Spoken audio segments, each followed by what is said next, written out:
യേശുവിൻ്റെ കൂട്ടായ്മയിലെ സ്നേഹം നിറഞ്ഞ എല്ലാ പ്രിയ സഹോദരങ്ങൾക്കും പുതിയൊരു പ്രഭാതത്തിൻ്റെ എല്ലാവിധ ആശംസകളും നേരുന്നു.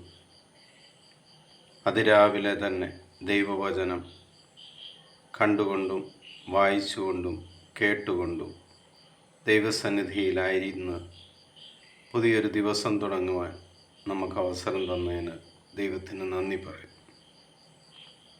ഇന്ന് നമ്മൾ ശ്രവിക്കുന്ന തിരുവചന ഭാഗം യോനാ പ്രവാചകൻ്റെ പുസ്തകം 2-ാം അധ്യായം 2-ാം തിരുവചനം. എൻ്റെ കഷ്ടതയിൽ ഞാൻ കർത്താവിനെ വിളിച്ചപേക്ഷിച്ചു, അവിടുന്ന് എനിക്ക് ഉത്തരമരുളി. പാതാളത്തിൻ്റെ ഉദരത്തിൽ നിന്ന് ഞാൻ നിലവിളിച്ചു, അവിടുന്ന് എൻ്റെ നിലവിളി കേട്ടു. നമ്മുടെ എല്ലാവിധ കഷ്ടതയിലും കർത്താവിനെ വിളിച്ചപേക്ഷിക്കുമ്പോൾ നല്ലവനായ സ്നേഹനിധിയായ പിതാവായ ദൈവം നമുക്ക് ഉത്തരം തരും. അത് ഉറപ്പുള്ളതാണ്.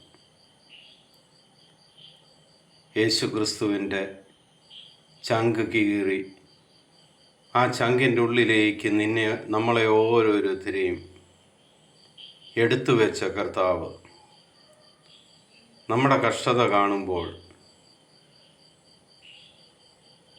ഏറ്റവും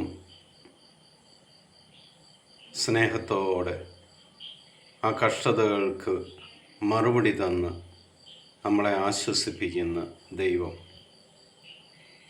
ഏതു പാതാളത്തിൽ നിന്നാണ് നിലവിളിക്കുന്നതെങ്കിലും അവിടുന്ന് നമ്മുടെ ഓരോരുത്തരുടെയും നിലവിളി കേൾക്കും. അത്രയ്ക്ക് അവൻ്റെ ഹൃദയത്തോട് ചേർത്താണ് നമ്മളെ നിർത്തിയിരിക്കുന്നത്. നമ്മൾക്കത് മനസ്സിലാകുന്നില്ല എന്ന് മാത്രം. ലോകത്തിൻ്റെ പുറകെ പോകുമ്പോൾ നമ്മൾ ആ ദൈവത്തെ മറക്കുകയാണ്. നിന്റെ കഷ്ടതയിൽ ലോകമല്ല നിന്നെ സഹായിക്കുന്നത്, നിന്റെ ദൈവമാണെന്ന് നീ മനസ്സിലാക്കുക.